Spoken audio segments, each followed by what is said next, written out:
Hi there, it's Tracy, and today I have a card to share with you using the VIVA stencil set.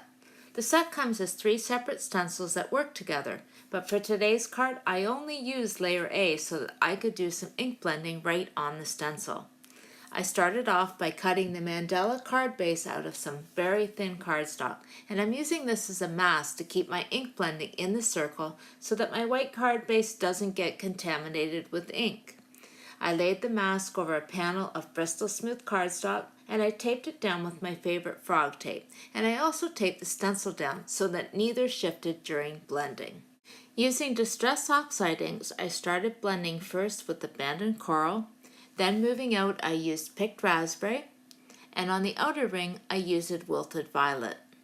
I was careful not to put too much pressure on the foam blenders because my ink pads were very juicy today and the foam applicators are already saturated with ink from my first attempt on this card. I worked the colors back and forth until they blended together smoothly. Once I was satisfied with the blending, I carefully removed the stencil and the mask because the Distress Oxide inks were still wet and I didn't want any ink transfer to happen.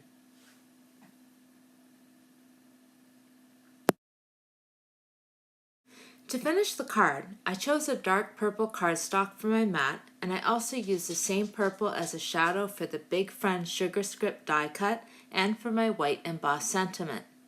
Both the Large Friend die cut and the sentiment were backed with foam dots for some interest and added dimension. Putting the rest of this card together was really easy, and when it was done, all the colors worked together beautifully. I hope you enjoyed my video today, and I hope that you give some of the layered stencils a try. With just a few shades of ink, you can create a card with gorgeous dimension. Thanks for stopping by, and have a great day.